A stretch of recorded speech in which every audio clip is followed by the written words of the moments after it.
Hi everyone, welcome to Whispering Souls. My name's Ken Mason. I'm a psychic medium. I've been doing this work for about 30 years or so now. And what I love to do is just inform people or to, let people know about things that basically are not a myth. They're not something that is, that is kind of hidden from everybody. And I know a lot of people look at psychics as somebody who has a unique ability, or they can see things that we're not capable of seeing things. But in reality, we are just using the tool that is given to us at birth to able to pass information to you. And the only difference is that we practice.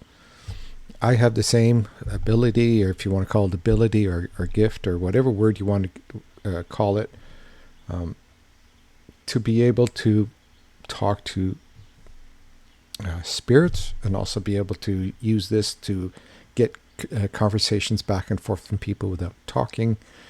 And this is all things we can do in basically our lifetime. So let's start right from the very beginning. And this is where our mediumship starts. When we are conceived, we automatically get an aura, which is basically part of your soul. And the aura is looking around and saying, hey, I'm in the world now and I have to communicate. And the first thing you can notice with the auras is that if once somebody gets pregnant, you'll see the people look at them and say, oh, you're glowing. You must be pregnant. And the whole reason for that is because when somebody gets pregnant, they now have two souls with the same energy, so it's amplified. So when we look at somebody's pregnant, we'll see, oh, you got all kinds of energy around you, which is for the growing baby. But because there's a soul in there, the soul communicates. So what happens is that as the kid is growing, the mother will all of a sudden have weird dreams. She'll start having conversations in her mind, cravings. And the cravings are basically food that the child that's coming recognizes from a past life. But it's, similar to, I have my daughter-in-law who's vegetarian. When she was pregnant, she kept craving hamburgers, simply because that's what the child knows. But you may also notice that after the child is born, that the child has this unique ability to be able to communicate with their mother. It's almost like, the mother's able to get up 5 minutes before the child is getting up. They know that the baby's waking. They may know that, the baby needs something specific. And that's that communication that we have between mothers and children. We also have, what these as everybody notices, where babies are able to communicate with past loved ones, because you'll see them going around and they'll look at ceilings, they'll smile, they'll giggle for no apparent reason, they start babbling in the corner. One very unique thing that you'll see is that when the child's going to bed and they start screaming, and of course the first thing is after a while we want to go in and take care, or calm the baby. But if you sit there and listen, all of a sudden the baby will start to babble, and as if it's talking to somebody. And basically what's happening is the child is talking to the spirit that's around them, and the spirit will get them to go to sleep. And the whole point is because they can't talk to us on a physical level.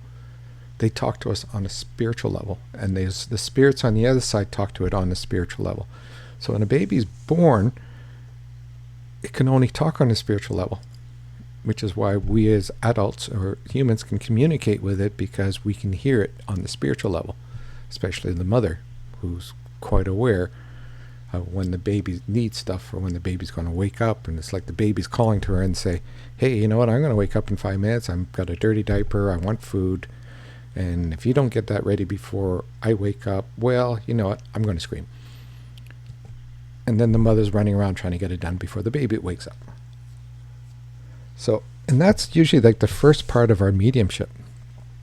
But as we get older and we start to communicate physically, there's all kinds of other things that are going on that we're starting to develop. you'll notice suddenly that you'll be able to know what somebody's going to say before they say it. People might sit there and go, in their mind, they might go, might be a good idea to have a pizza. And then somebody walks in and says, hey, how about a pizza? You may, be in a car driving somewhere, and all of a sudden somebody will say, hey, we should stop for coffee. And all of a sudden he'll turn around and says, I was just thinking about that. The other thing you might find out as well is that you might sit there and all of a sudden think about your mother, and all of a sudden the phone rings and your mother is calling. So these are things that we're messaging back and forth all the time to people, and this is part of a mediumship. Medium does not mean that you only talk to past loved ones. Medium is basically allowing you to talk between different people on different levels to be able to get a task done. Talking to past loved ones is a different level.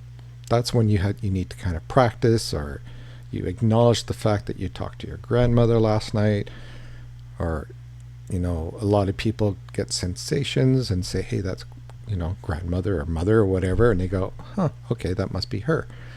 It really at that point depends on how open you are to past loved ones, but you don't need to be open to use the other mediumship between people. That's automatic. So when you're talking about mediumship, though, talking to past loved ones, well, that's where everybody has that ability. I mean, everybody, you'll notice that when somebody passes away, and God forbid that somebody passes away recently or in a few, or soon, but you'll find that if the person passes, you'll suddenly have a dream about them, or you may have a sensation saying something's wrong. You may feel that you're in the house and all of a sudden you feel like somebody's watching you. And of course, the other one that you have, which is the one most people have, is that you'll sit there and you'll think that somebody's there for no apparent reason. You may be sitting after, 5 years after one of your parents passed away, and all of a sudden you suddenly think of them. No apparent reason. They just pop in your head. And you go, well, why am I thinking of that? And one of the things is because they're now part of that spiritual communication system. So you will suddenly get these messages from them. And I always tell people, if you're sitting there and you suddenly think of somebody's past, then they're trying to communicate with you. But on the other hand, if that person's alive and you think of them suddenly, that means they're trying to tell you that something's going on. So it's more like, hey, why am I thinking of this person? And then you kind of call them up and say, hey, what's going on? I was just, for some reason, I had this feeling that something was wrong, or that I should call you.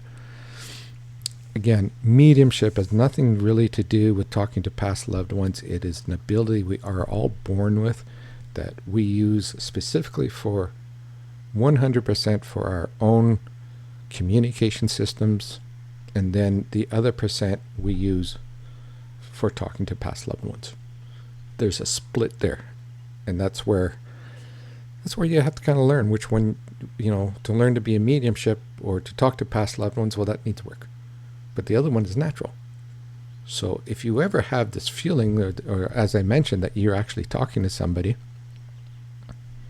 you are. It's either your spirit guide, it's either somebody, past loved one.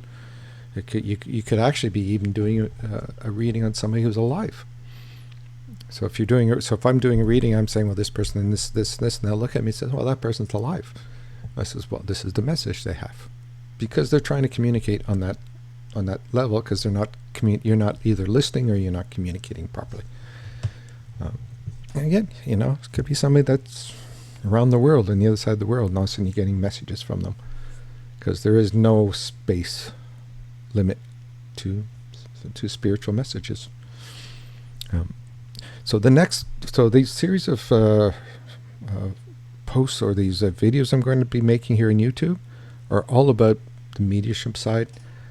There's going to be some exercises. There's understanding things for those who are wanting to move into the mediumship of talking to past loved ones. I'll be posting that up. And they're going to be very gradual.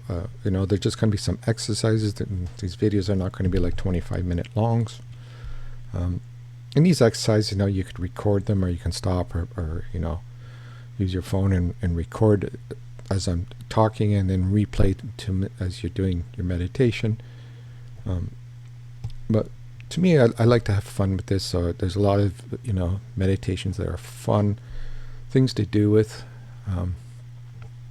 So anyway, I hope you join me as we go along in this path. I've never believed in any way, shape that only certain people should know this. Everybody should know this because it really does help you in life. Especially when you realize that somebody's picking stuff off your head or out of your spiritual body. Past loved one, because then you go, why are you sitting in my head? Why are you doing this? I was just thinking about that. How did you know I wanted to do that? This will teach you, how to recognize it, and we'll see where we go from there. Anyway, thanks for listening to me. If you're interested as well, some of that information can be found in a book I just released, the Who Me book, Using the Spirit Guide. He talks about mediumship and how it's used. I also talk about it on our website, Whispering Souls by Psychic Ken, and our group called Spiritual Discussion. And that's where we talk to people, and we have psychic readers and whatnot who we discuss it. But I post on both sites, so come join us. And anyway, so see you in the future. Thank you. Bye.